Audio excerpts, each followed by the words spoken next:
Welcome back, NFL fans. We have the Week 5 recap today. So this was a week of some bad kicking, to put it lightly. I mean, there was so many missed extra points, game-winning field goal attempts, and of course that Packers and Bengals game comes to mind. It was just one of the craziest games of the year and probably should have ended a lot earlier. So anyway, it was a fun game though. Even a crazy game last night between the Ravens and the Colts. A big comeback by the Ravens, of course. Anyway, I'll go through all the games. The timestamps will be in the description as usual. Hopefully you guys enjoy this video and let's get into it. So the first game, Thursday Night Football. Of course, the big news is Russell Wilson is out for looks like a while with a middle finger injury. I forget what the exact description of the injury was, but he says he wants to come back week 10. Some people think that's optimistic, so he might be out for around 2 months, it sounds like. And I've always been of the opinion with the Seahawks since they've been to the Super Bowl, I would say the last 5 years or so, that Russell Wilson masks so many deficiencies on that Seahawks team. Their roster overall is not that great. The Seahawks defense, as we know, has not been that great for a long time.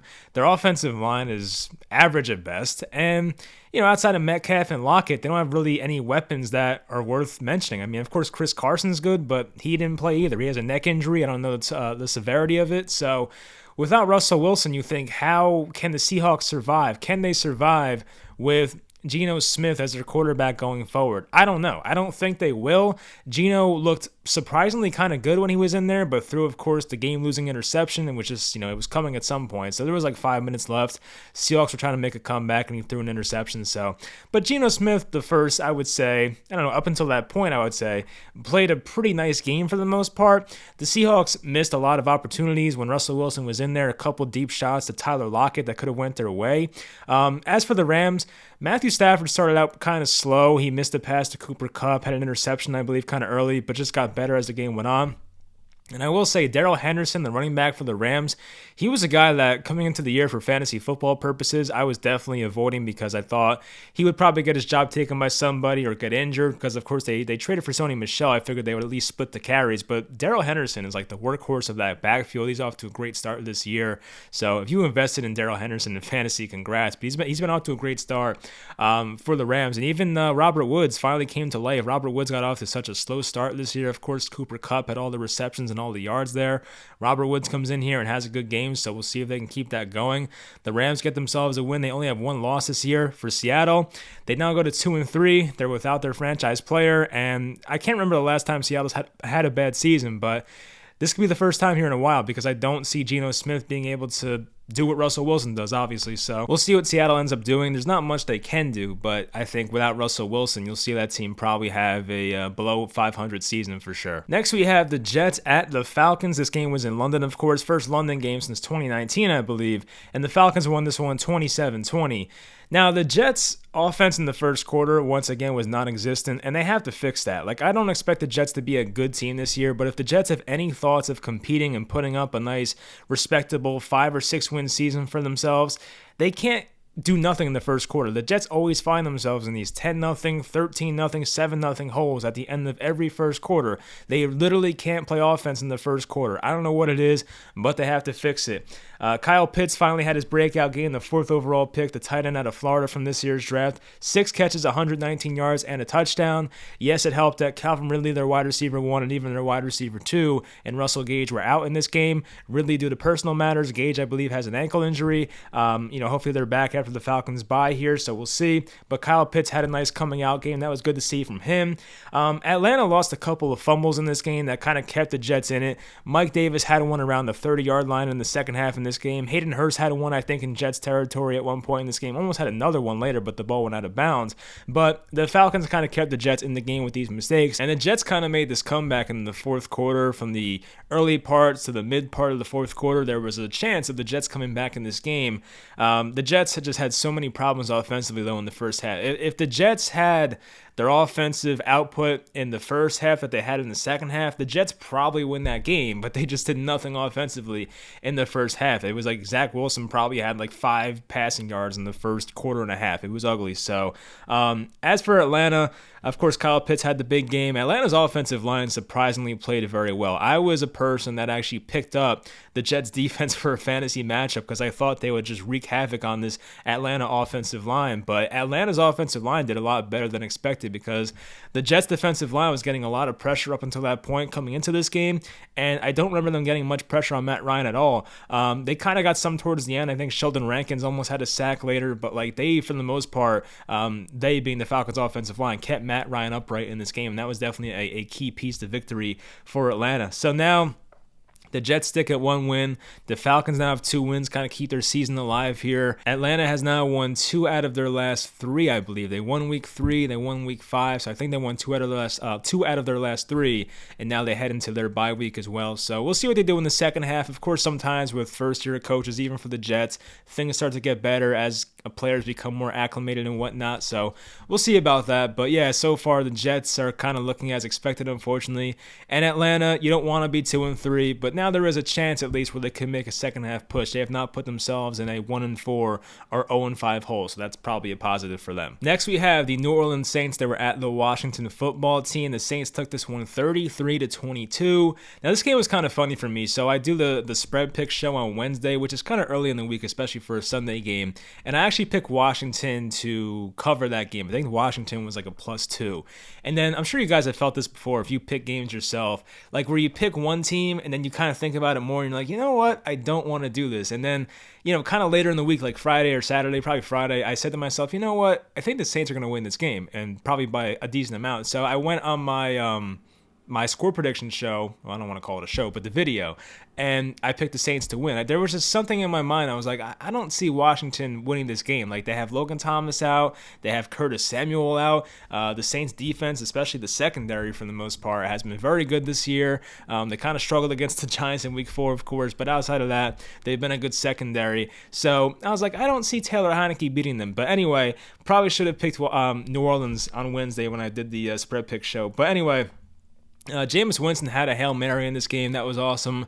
End of the first half, they gave him enough time. He threw a very high ball with a lot of arc on it, and I think Marquez Callaway came down with it. It was like one of those plays where Washington's defense probably wanted a do-over. I don't think anyone on Washington even contested that Hail Mary. It was a very weird play. A lot of times for a Hail Mary, you'll see a bunch of defenders jumping at the ball. I didn't see any of that for Washington. I don't know if that was like lack of effort or they didn't know where the ball was. I don't know, but it was not a good showing for their defense on that play. And Washington's defense, speaking of them, they really can't be respected anymore. They were supposed to be a top 5, top 3 unit in football. I bought into it myself. I'm guilty, but they have not been good on defense so far this year. Like, they're giving up some big games just defensively, whether it's this one, they gave up 29 to my Giants, which is not good. They gave up 40-something to the Bills a couple weeks ago. Like, their defense has been very, very disappointing so far with all the names they have there. They finally used Alvin Kamara, the Saints, as a receiver. He had no targets the prior week against the Giants once again. He had 5 receptions in this game for 50-something yards and a receiving touchdown. So if you're the Saints, it was like, why not use Alvin Kamara? Now I think they get Michael Thomas back at wide receiver out of their bye. They have a bye coming up this week, I believe. They get Michael Thomas back in week number 7 probably. So that's good news for the Saints and their fans, of course. Marshall Lattimore was awesome, the cornerback for New Orleans. I think had an interception, had 7 pass deflections, I believe, or 6 or 7. It was a lot. They targeted him a lot, but he was making them pay. So great game for Lattimore. Taylor Heineke had 2 interceptions. He's just still making too many mistakes. He'll make the high upside plays for you, Heineke, but just the interceptions have been killers so far for him. And I still don't know who the Saints are because they just have these weeks where they play like crap. They play very well, then they play like crap. We'll find out who they are coming out of the bye. Once again, getting Michael Thomas back, who's by far their best wide receiver, will help, and we'll see who they are. Jameis Winston had a turnover or 2 in this game. I think he had a fumble and maybe an interception in there at one point, but for the most part, he has not lost them a game yet, so that's a positive. So I'm curious to see who the Saints are coming out of their bye, but right now they are 3-2 and are in a pretty good position. Now for Washington, you don't want to lose there, of course. Now they fall to 2-3, I believe. Philly won, of course, which is not good for them in the division. The Giants lost. I mean, they're not really a threat to anybody right now, but I guess Philly winning was not good for Washington. And, of course, Dallas continues to run away with first place. So Washington, they got to get themselves some wins going forward. They play the Chiefs next week at home, I think. That's not probably, they could win that game because the Chiefs defense is god-awful, but it's not an easy matchup going forward. I'll put it that way for Washington. Next, we have the Green Bay Packers. They were on the road at the Cincinnati Bengals in what could be the craziest game of the year so far. The Packers took this one 25-22 in overtime. And I don't even know how many missed field goals they were. I mean, I wrote it down. There are 5 combined missed field goals, but what I meant to say was I don't know how many times they missed a field goal where it could have been a game winner. I feel like Mason Crosby had a chance at the end of regulation, and I think they missed 2 or 3 total in overtime. Like, I know McPherson had that one where it literally hit the flag on the upright. Like, that's how close he was to making it. And it was funny. Like, if you saw the replay, a lot of times they show the replays of the kicker's reactions. Evan McPherson, who is the rookie kicker for the Bengals, thought he had won the game for the Bengals, and he was like going crazy. And then he found out like 5 seconds later it missed, and he was like, "What are you talking about?" So it was kind of funny. And then of course the Packers went down the field, and well, not down the field, they got like 20-30 yards, and then Mason Crosby hit I think it was 49-yard game-winning field goal, 48-49, pretty far. And Mason Crosby, he's done this before in the past. He had a moment like 2 or 3 years ago where he had this span of like 2 games where he was god awful. He like couldn't hit anything, and I guess Mason Crosby just kind of has these hiccups sometimes. And he was really good coming into this game. Like, he had a streak of like not missing a field goal for a long time, I think, inside of a certain distance, and he was fine. And then in this game, he completely crapped the bed, and the weather seemed fine. The flags on the field goal on the goalpost weren't moving. It was like, I don't know what was going on here with the kicking in this game. But as for the other guys, aside from the kickers, Devontae Adams had 11 catches, 206 receiving yards. Aaron Jones didn't have that many carries, but had 7.4 yards per attempt, got over 100 yards on the ground. He was great. Jamar Chase continues to be awesome. He has so many big catches this year, 6 catches, 159 yards, and a touchdown for the 5th overall pick in this year's draft. Joe Burrow went down in this game. Now, Joe Burrow, of course, is coming off the injury, and, you know, it's always scary. He's wearing that big knee brace, I believe, on his left knee, right knee, whatever it was. I think it's left knee. But it was scary. He went down in this game. He got hit on that leg, and he came back in. Now, I don't know if the backup came in. That might have been a 3rd down play, but Joe Burrow didn't miss any time. But then we found out after the game that Joe Burrow went to the hospital for something that happened to his throat. I guess a guy like hit his throat or something. I don't know what happened, but they said he's fine. It was precautionary. So, you know, Joe Burrow hopefully is fine and should be back next week. But it was scary to see him going down, because for a minute there I was like, oh my God, did he just re-injure that same knee? But he was okay. For Cincinnati, it's a tough loss, of course. They had a real chance to win this game if their kicker made a field goal in the clutch, but I guess the positives for them is that the Browns lost and, well, the Steelers won, but at least the Browns lost. I guess, you know, Cincinnati, they're still over 500. They are 3-2. So the season's not over for Cincinnati, trust me, but like they definitely could have used that win. They could have been 4-1 if they got that victory. It would have been huge.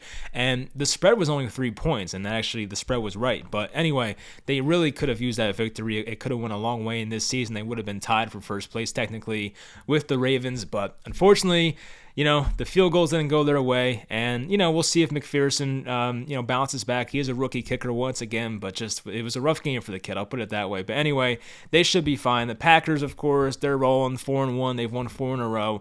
They'll be good going forward. It just really depends on the playoffs for them. Next, we have the Detroit Lions. They were on the road at the Minnesota Vikings, an NFC North matchup, and, oh, the Lions. Oh, man. I feel bad for them, honestly, at this point. They've had such tough losses in 2 of the past 3 games, whether it was the Justin Tucker 66-yard game-winning field goal or this. This was another very tough one where Minnesota had control of this game throughout most of it. I think Minnesota was up, I don't know what the score was, maybe like 16-7 throughout most of the game, or maybe it was 16-10. I feel like the score was that for most of the game. Then they score a touchdown late in the game. Minnesota gets the ball back, and the running back filling in for Dalvin Cook, Alexander Mattison, fumbles the ball inside of his own like 30, 40-yard line, gives the Lions good field position. They score again, and the Lions go up 17-16, and like it was like, oh my God, the Lions just made this awesome comeback. Now, the Vikings had 33 seconds to go about 50 yards to get in field goal range. And, of course, the Lions let that up. I think the Vikings had 2 timeouts left, and they allowed 2 big catches over the middle of the field to Adam Thielen. I know you have to cover Justin Jefferson, but they leave Adam Thielen open in the middle of the field, and they had still 2 timeouts left. It's not like the Vikings had no timeouts, and they could have let the clock run. 2 timeouts left, and they let Adam Thielen beat them for 2 pretty big catches of like 20, 25 yards over in the middle of the field.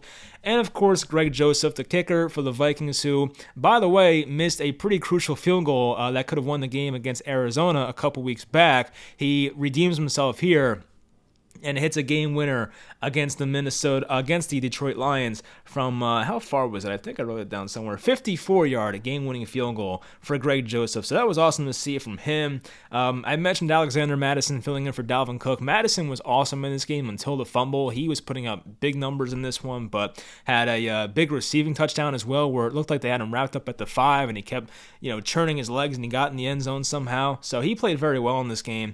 Even Dan Campbell, the Lions coach, was crying basically, not like full out bawling, but had some tears in his eyes after the tough loss. So it's definitely hitting them hard right now. And look, the Lions don't have enough talent to compete with the great teams in this league, but they should have won this game. They should have won that Ravens game. Like, they're finding a way to be competitive even though their talent level isn't near the teams are losing to. Like, Minnesota on paper is much better than the Lions. The Ravens on paper are much better, despite the injuries, than the Lions. And they still find a way to be competitive. And they should have 2 wins. They should, honestly. It sucks for them. So I feel bad, honestly. I have no ill will towards the Lions. But now Minnesota survives. They go 2-3.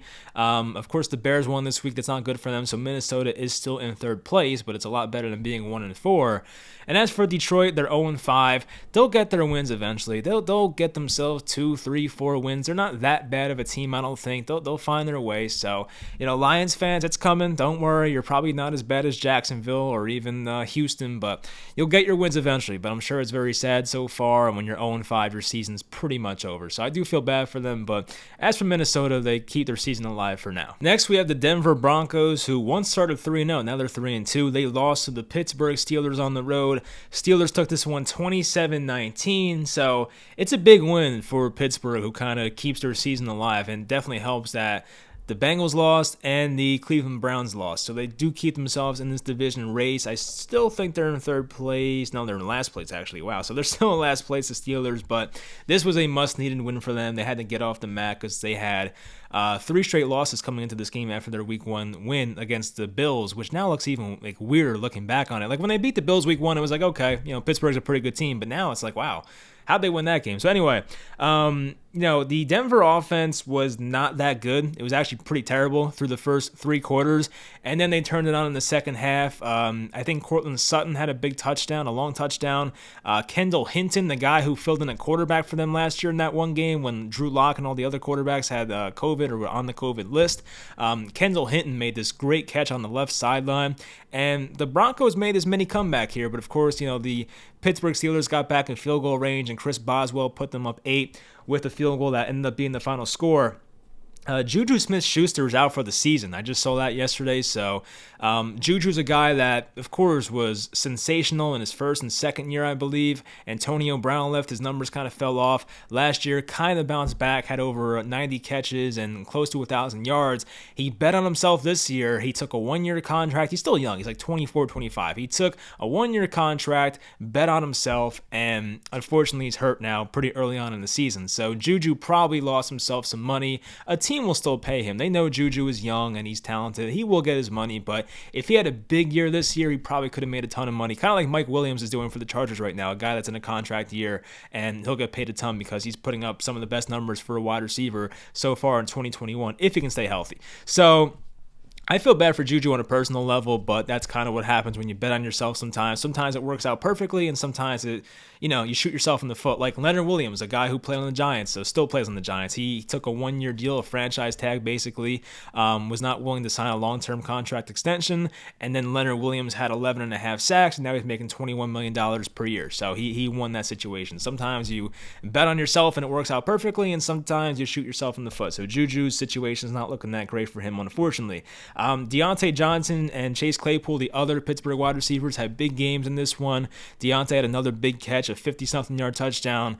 Chase Claypool, I think, had over 100 yards, big game in this. Now, Denver had so many missed opportunities for interceptions. I mean, they literally almost had a pick six. There was a pass to, I think it was Najee Harris, ran like a quick out route, and one of the linebackers on Denver had the ball in both of his hands and dropped it. He could have went for 6, honestly, the other way if he wasn't caught up to. And they dropped a couple other balls. Like, Denver had a chance to make big momentum-changing plays in this game, and they just did not come up with the ball. Like, they just dropped it. So Denver had a chance. Their defense, I guess had some disappointing turnover-worthy plays that were not taken advantage of. So it is what it is. Denver, I mean, It was the first game back for Teddy Bridgewater. Not the first game back. I mean, he didn't really practice all week with the concussion. He did pass the protocol late Saturday night. So he didn't really have like a full week of practice and all that. I get it. But, Denver's offense, it's got to be better. I mean, I think it starts with Denver. They have to put in Javonte Williams, the running back out of North Carolina, over Melvin Gordon. Javonte Williams is awesome. I'm sure if you're a Broncos fan watching, you're probably agreeing with me.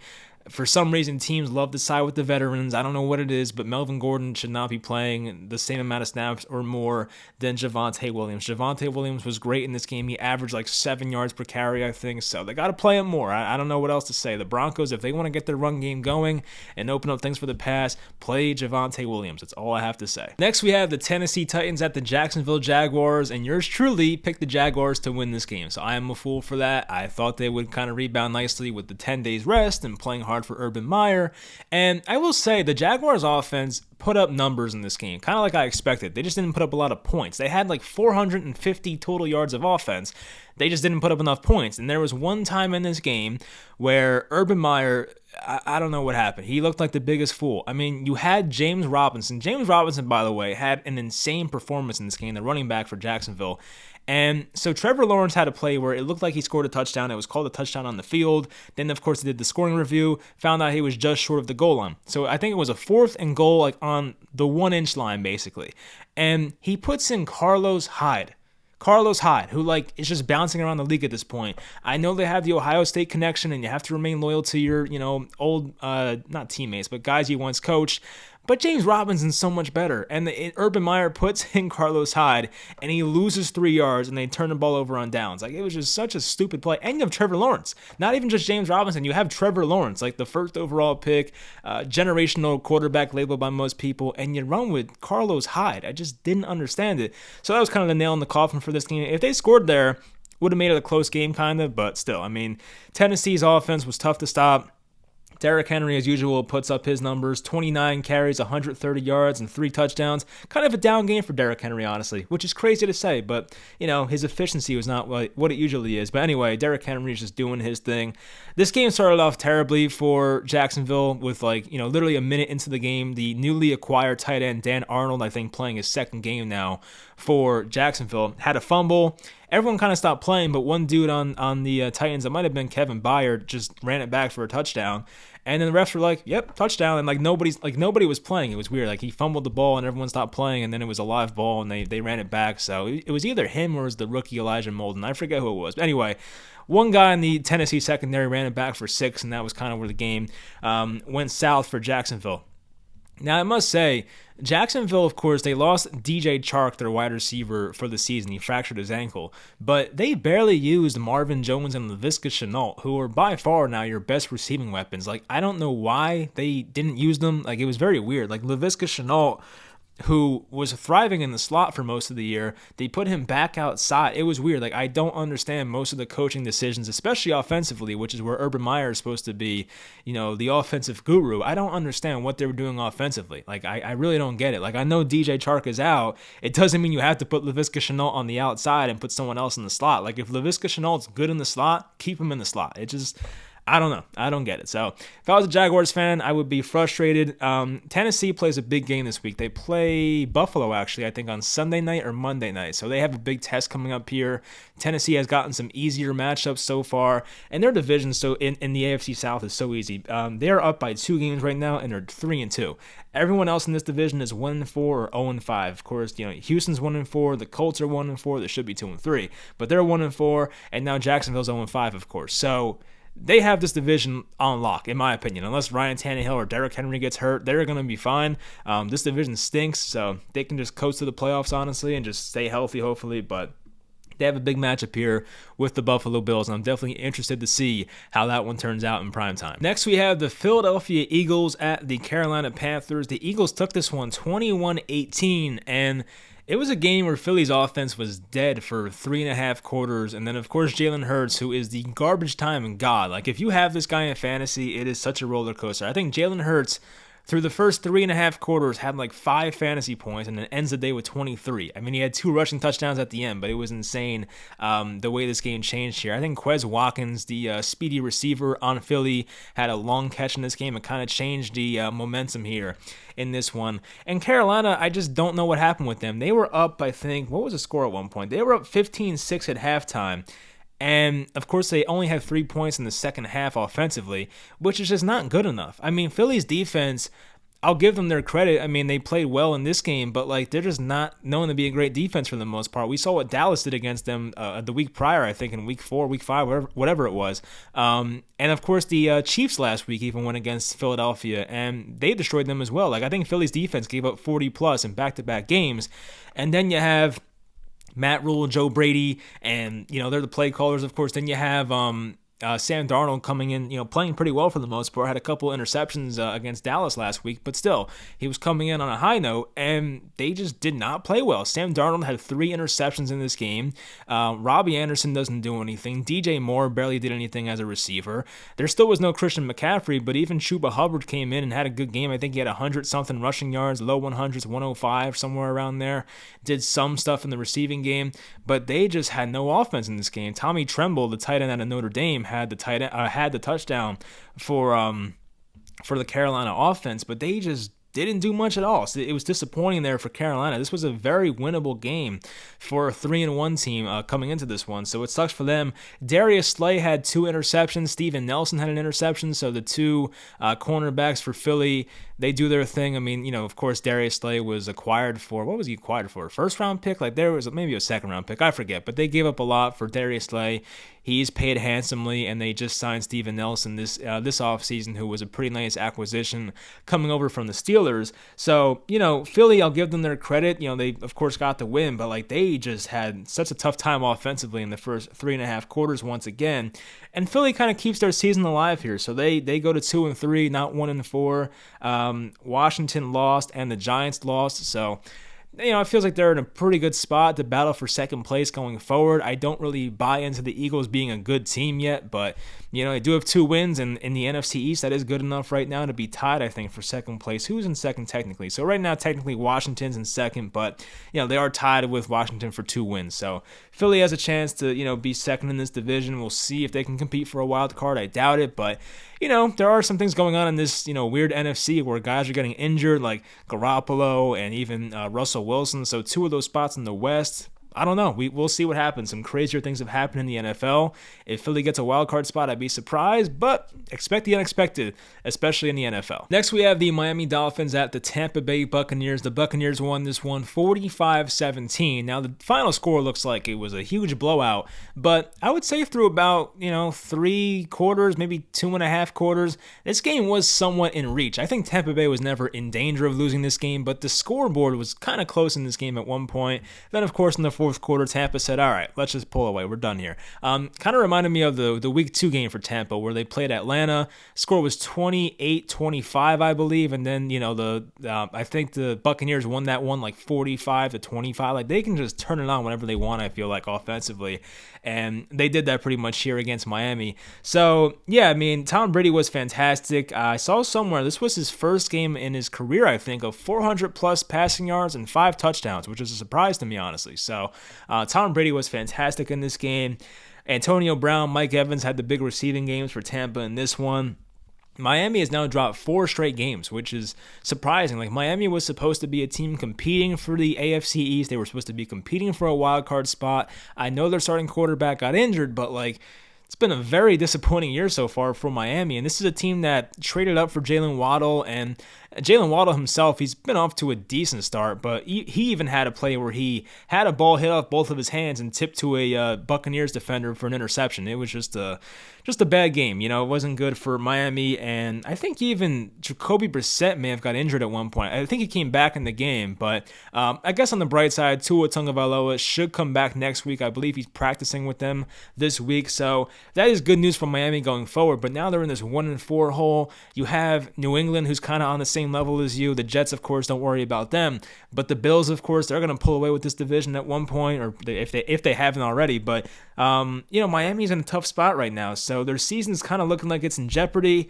I like their situation over there, all the draft picks and all the assets and Brian Flores, but their team is just not off to a good start. As I said before in the previous video, their offensive line and defensive line sucks. They literally can't pass block. They can't even run the ball, and they get no pressure on defense. Like, how are you supposed to win that way? It's tough. So, I guess there's a world where you could win that way if you have enough explosive offensive weapons. But once again, Tua Tagovailoa is not Patrick Mahomes or Josh Allen, and Jalen Waddle's not Tyreek Hill. I mean, maybe he will be one day, but not yet. So they don't have the weapons. Even Devontae Parker missed this game with a hamstring issue. Will Fuller's on the IR once again. Mike Gesicki, they kind of involve him, but not too much. So Miami's team right now, they're in a bad spot. I don't expect the season to spiral out of control. They should get their wins at some point, but it's just they're probably not going to make the playoffs, honestly. So I'm sorry to say that, but I just don't see them making the playoffs. And I know how it feels to be a fan of a 1-4 team. I think the Dolphins might be a bit better than the Giants right now, but it's just not looking good for either team. So I'm sorry to say that. Next, we have the New England Patriots at the Houston Texans, and the Patriots barely escaped with a victory. This game was one of the more surprising ones of the week. Now, coming into this game, the offensive line for New England was very beat up, whether it was due to injury or COVID list. I mean, they had like 4 of their 5 offensive linemen out. By the way, I think the score was 25-22. The Patriots won, of course. But anyway, yeah, this game did not go as expected. We know about Bill Belichick's history against rookie quarterbacks, and Davis Mills looked awful last week against Buffalo, and Buffalo has a good defense. I will say it's tough to play in Buffalo. It was raining that day. He threw 4 interceptions, had no touchdowns. Of course, the Texans offense got shut out the week prior. But Davis Mills comes in here and throws for 312 yards and 3 touchdowns and no interceptions. It was just like the most unexpected thing. And like some of those plays I felt like were lucky. There was a play where he rolled out to his right and threw a ball, and one of the Texans receivers, I think it was Chris Moore, a guy I haven't heard of in 2 or 3 years. I forgot he was in the NFL even. He makes this great catch and stays in bounds and runs for a touchdown. Like there was a lot of like fluky plays in this game for the Texans offense, but they found a way to put up points. And there was a point in this game where they were up by a good amount of points. I have it written down. They were up 22-9 early in the third quarter. So they ran a flea flicker play, and he threw it to, I forget who it was. I don't know who the receiver was for the Texans, but he threw a long touchdown, Davis Mills. They went up 22-9, and that's when it kind of hit me like, oh my God, they might actually win this game. Like you always have that point in a game where it's like a massive underdog type of situation, and there's always a point in the game where you're like, all right, New England's going to come back at some point, but then they hit that flea flicker, and I was like, oh my God, they might lose this game because New England's offense, while it's not the worst in the league, but they don't have the firepower that they used to when Tom Brady was there. Like they don't have a great offense that can come back from 20 plus point deficits. You know what I mean? Like it wasn't 20 plus, but like a 22-9 deficit. Like it's not the easiest thing for that Patriots offense. They found a way, of course. Their defense finally started to play better in the final quarter and a half. And the funniest part was the best receiver, Brandon Cooks, who's like the only noticeable receiver on the Texans, didn't do much. He even lost a fumble later in this game. Like he didn't do much in this game. It was like the most random guys in history for the Texans, guys that you probably thought were not even in the NFL anymore, were making plays for them. So it was crazy. New England kind of beat themselves. Damian Harris had a lost fumble on the 1-yard line. He was this close to scoring. I think they called it a touchdown on the field, and then the scoring review, or it was a challenge, or I think it was probably a scoring review, proved that he was not in. So it was a tough camera angle, but they determined he was not in. So Damian Harris had a bad fumble on the 1-yard line. Mac Jones threw an interception, I think, in the first half. So they got off to a rough start offensively. Nick Folk, the kicker for the Patriots, had four field goals in this game, a couple of 50+, so he was big in this one.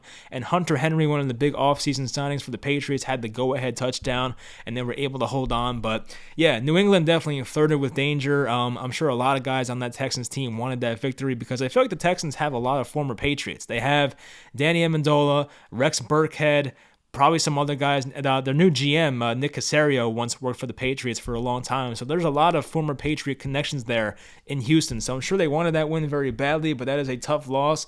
Once again, they were up 22-9, so it sucks to lose a game like that, but I feel like Houston always finds a way to beat themselves. So, New England keeps their season alive for now. I'm still not impressed by them. I thought that New England was going to be a pretty decent team of like 9 or 10 wins, but they do not look like that right now. Yes, they got the win here, but they are below 500, so we'll see what they are going forward.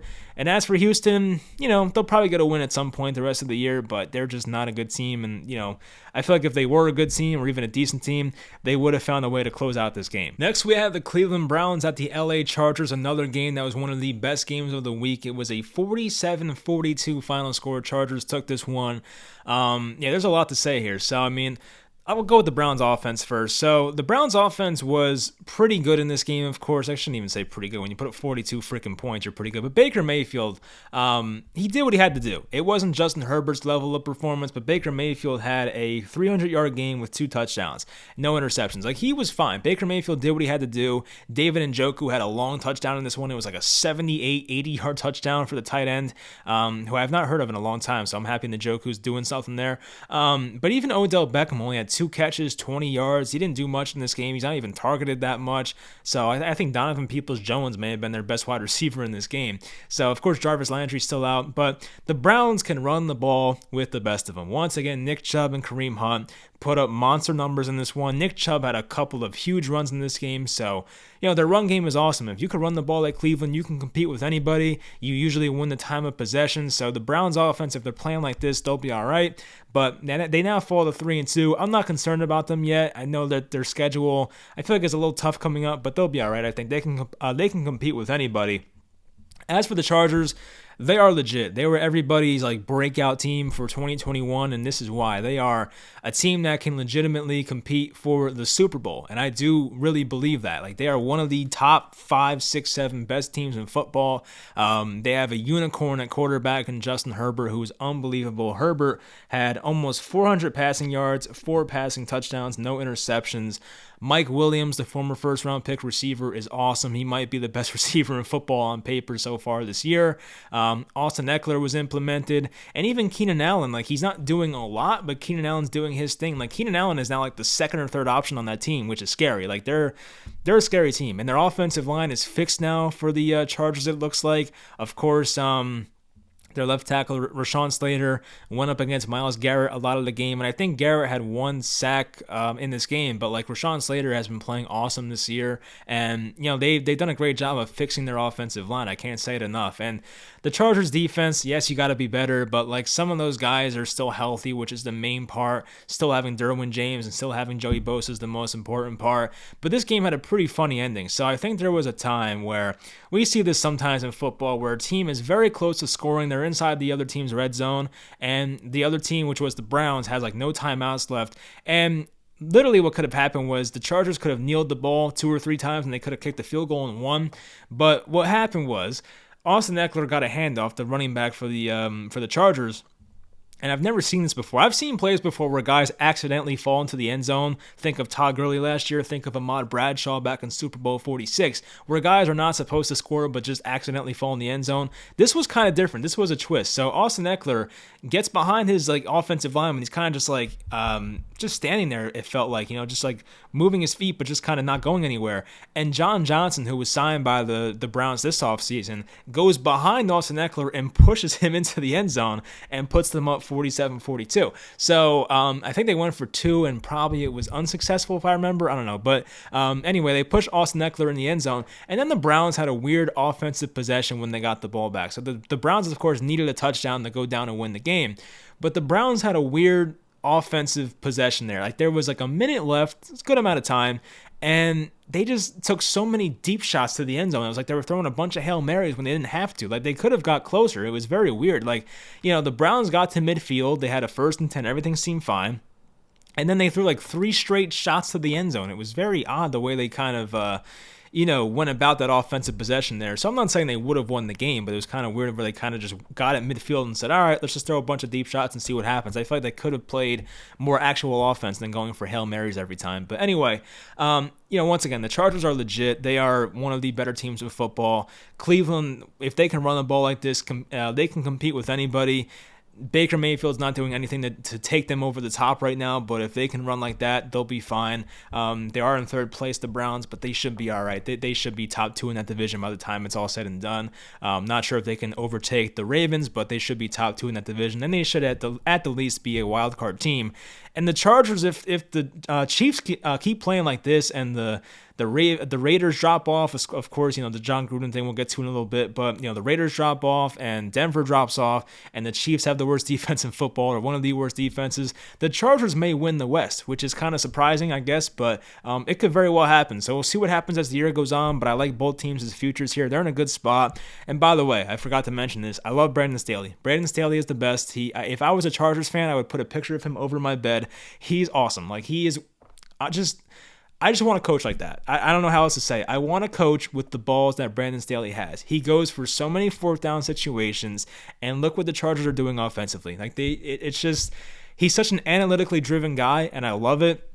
And he plays all the percentages, and even in times where, like, you think he shouldn't go for it, he does, and it's been working for them. So, like, Brandon Staley is awesome as a head coach. I love it, and I just pray to God that I have a coach like that one day, because I do like Joe Judge as a Giants fan, but he's been disappointing so far. So if I can get a Brandon Staley in my life, I would appreciate it. But Chargers fans, I think you have a good one, so that's something to look forward to. Next, we have the Chicago Bears at the Las Vegas Raiders. There's a lot to talk about in this game, not just about the game itself, but the whole Jon Gruden situation. I'll get to that after this, but Justin Fields did what he was, kind of supposed to do with this team. I mean, they're not asking him to throw the ball 35, 40 times. They want to not limit him, but they want to put the game in the defense's hands. Why wouldn't you do that if you're the Chicago Bears? You have a great defense. So Fields only threw for 111 passing yards, had a passing touchdown.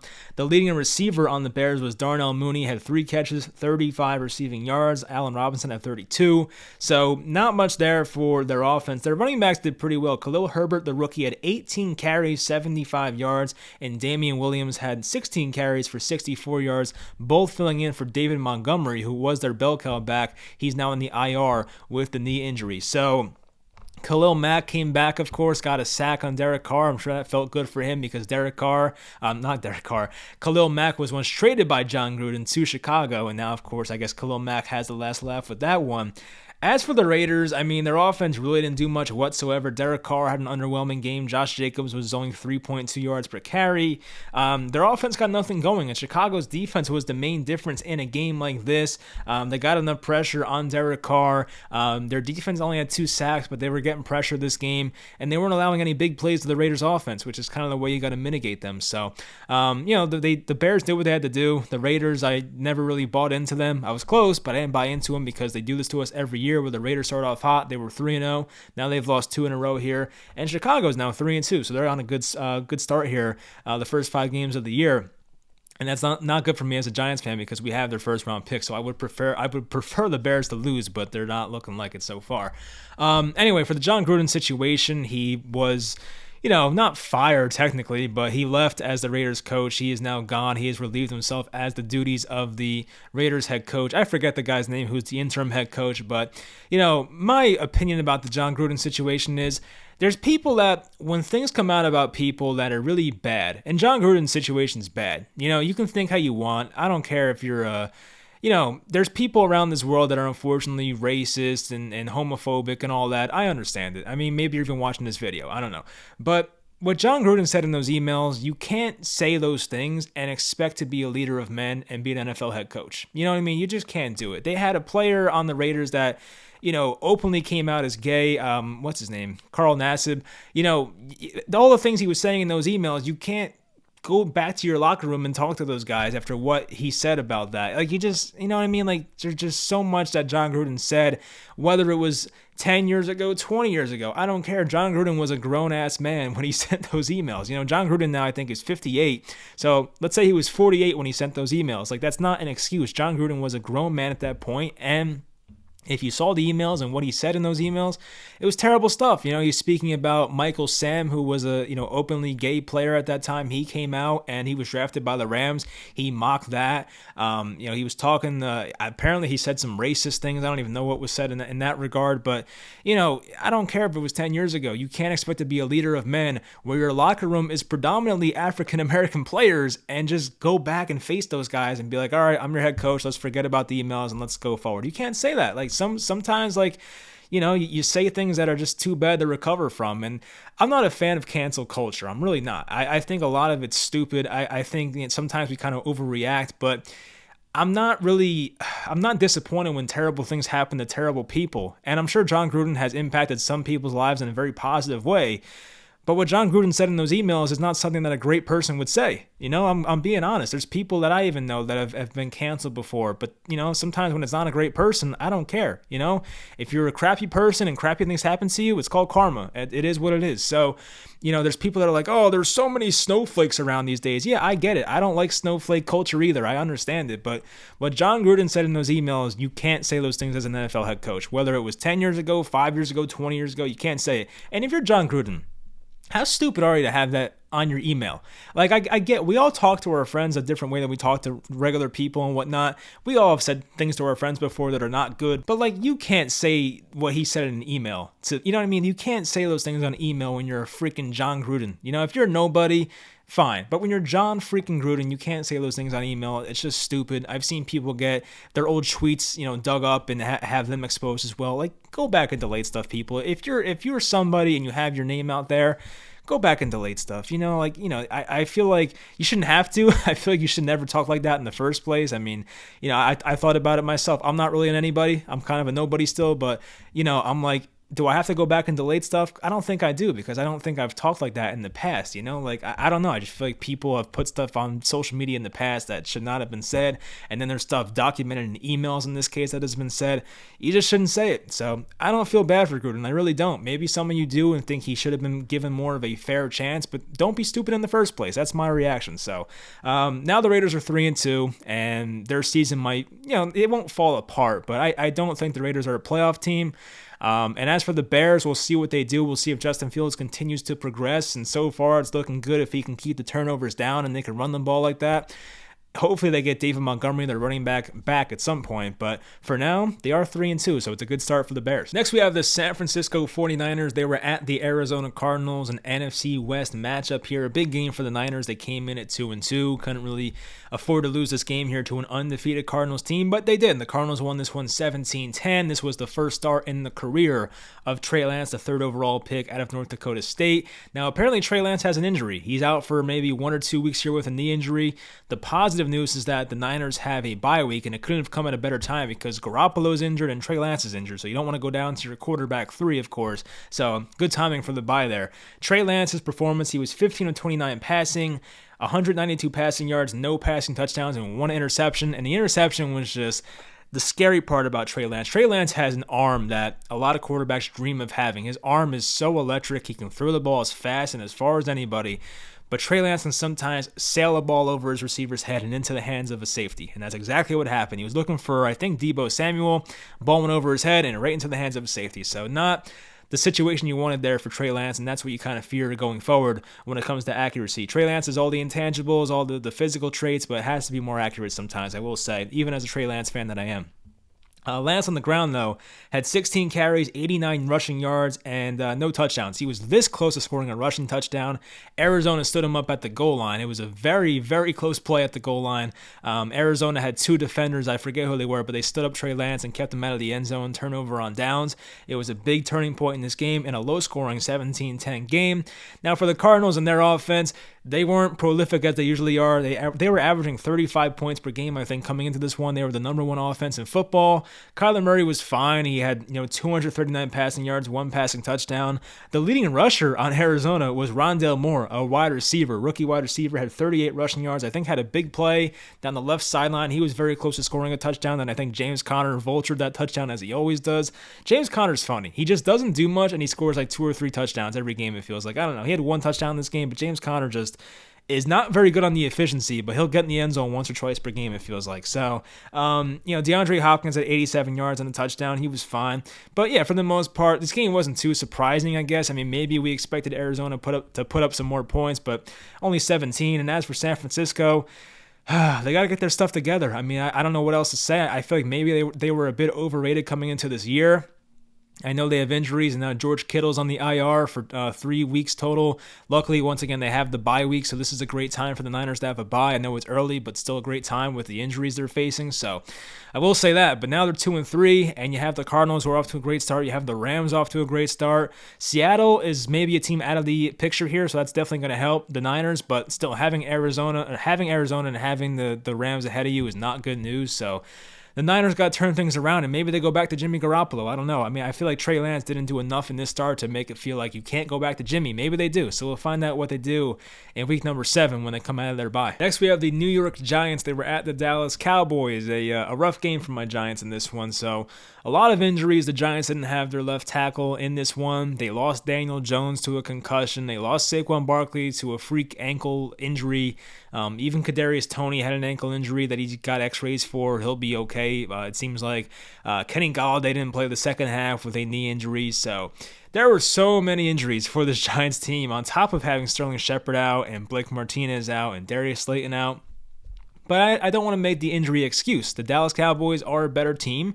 The score would have been closer if the Giants were healthy, but unfortunately that was not the case. Now, Dallas, to their credit, was awesome offensively. Dak Prescott looked really good. They ran the ball very well. The Cowboys' rushing stats in this one were very good. They ran for over 200 yards in this game, by the way.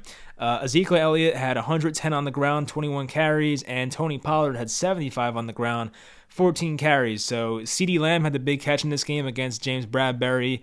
Dalton Schultz had almost 80 yards. Amari Cooper had a receiving touchdown in this game as well.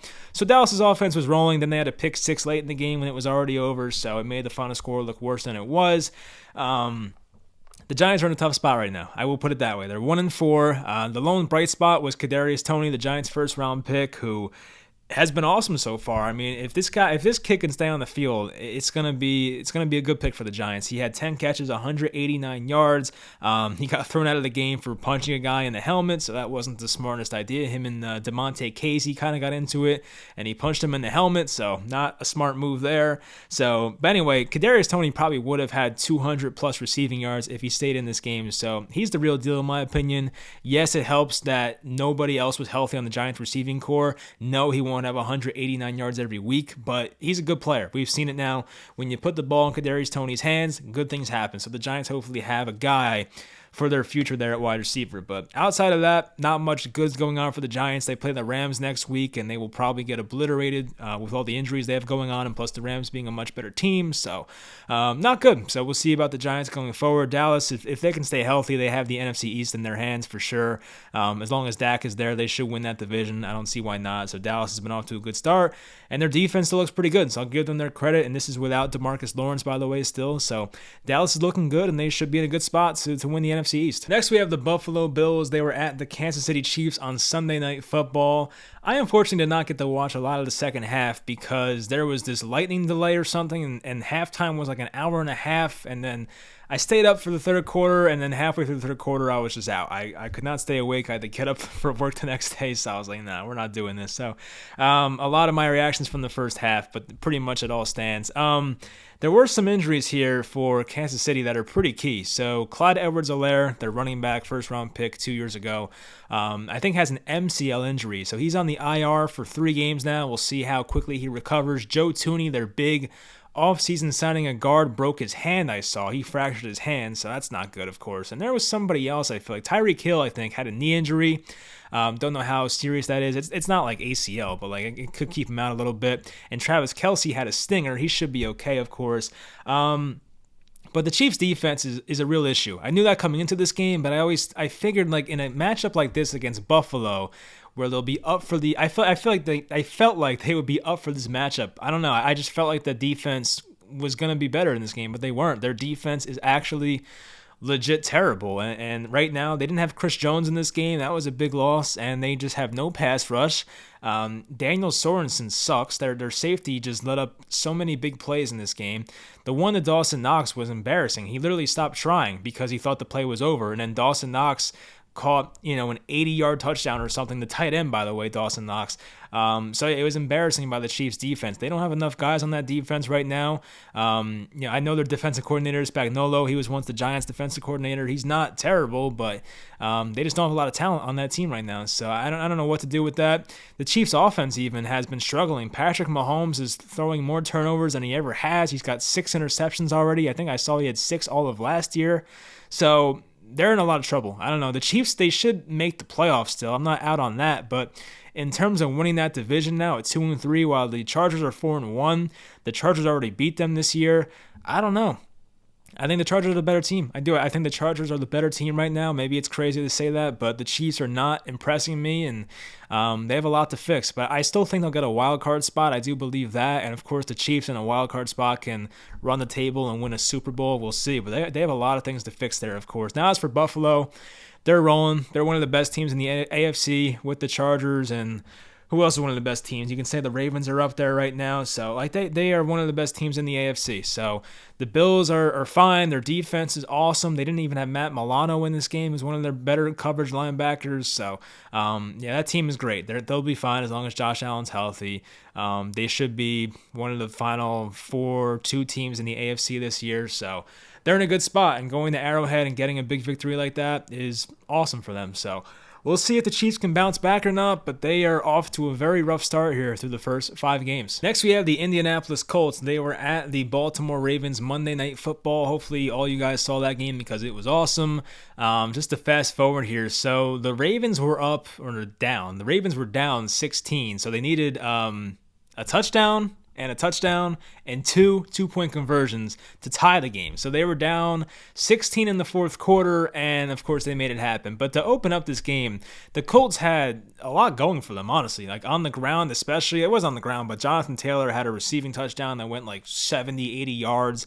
That was a very well-executed play on the blocking end right there, and Jonathan Taylor's very fast, as we know, so he took that one for a touchdown. And Carson Wentz looked good throughout the entire game. Like, he kind of slowed down in the second half, but like overall, I think he had a good game. They came out in the third quarter, threw a great touchdown to Michael Pittman, who caught a ball over like 2 guys. It was a great catch by Pittman there, the second-year receiver. So, they were rolling offensively, the Colts. They looked really good, and they kept their foot on the gas pedal, and then the fourth quarter came around, and some stuff went wrong, and then the Ravens, of course, were like, oh, all right, let's win this game, and they came back. So they scored the touchdown to, I think, Mark Andrews, the first one, got the 2-point conversion to, I think, Andrews again, and then they came back and scored another touchdown later in the game. Actually, no, I'm missing a very key part of this game. Thank God I remembered.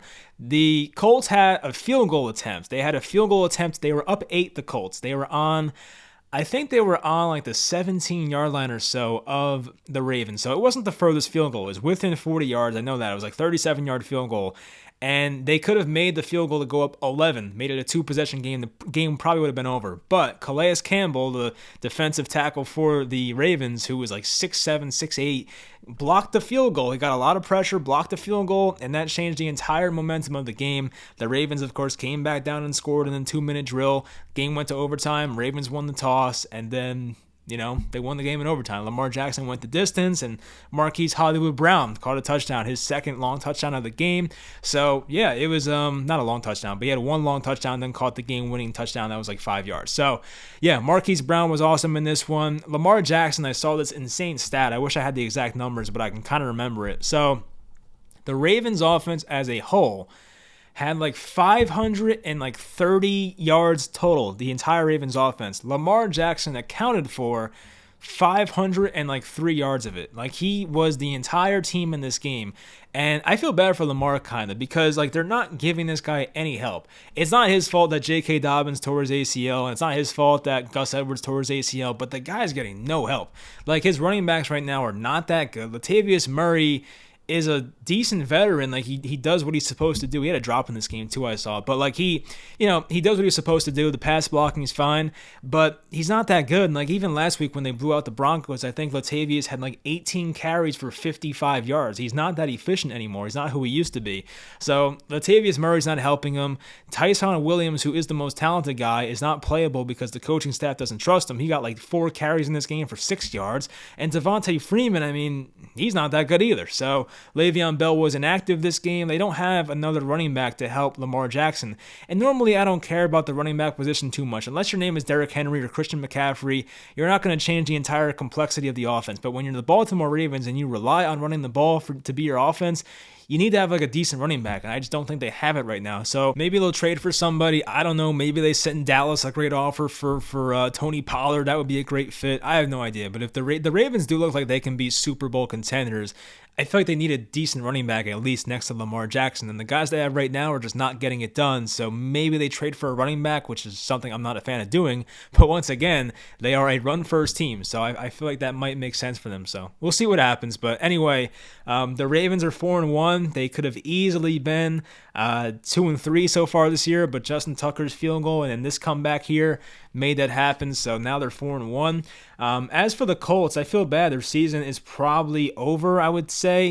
I guess they can compete for the wild card if they have a great second half, but I just don't see the Titans losing this division unless like Tannehill or Henry goes down once again. I just don't see the Titans giving this one up. So the Titans are probably going to win the South, and the Colts are in this 1-4 hole. Carson Wentz played a great game once again, but it still wasn't enough, and they had to put up more points in the fourth quarter. Rodrigo Blankenship, I think, had a little hip injury going on, their kicker. Of course, he missed one. Actually, I forgot this as well. He missed a field goal to win the game at the end of regulation. So the Colts had like a 48-yard field goal to win the game at the end of the fourth quarter, and Blankenship missed it to the left. So they could have won the game there. I think he was injured, they said, so it makes sense. There was even a crazy part in this game where it was right before halftime ended, I believe, and maybe it was an extra point. I forget now, but there was a field goal or extra point attempt, and the Colts punter, I think his name is Rigoberto Sanchez or something, came on the field to kick that field goal or extra point, and Rodrigo Blankenship was on the bench either looking for his helmet or he was injured. Then Marlon Humphrey went offsides. The field goal was missed, by the way, so that, obviously the offsides killed them there. And then Blankenship came in. It was very weird. So he was on the sideline for the first attempt. The punter was kicking it, and then he came in after the penalty. It was a very odd situation. I've never seen that before, but anyway, so the Colts are now 1-4. Their season might be over, but we'll see. They have talent. Maybe they make a push when Quentin Nelson comes back from injury and whatnot, but not the start they envisioned there for Indianapolis. So that will do it for this video. Hopefully you guys enjoyed the Week 5 recap. Leave in the comments some of your reactions to this week. I'll put the timestamps in the description once again to make it easier to see which game you want me to talk about. But yeah, that'll do it. Hope you guys enjoyed, and I'll talk to you guys next time.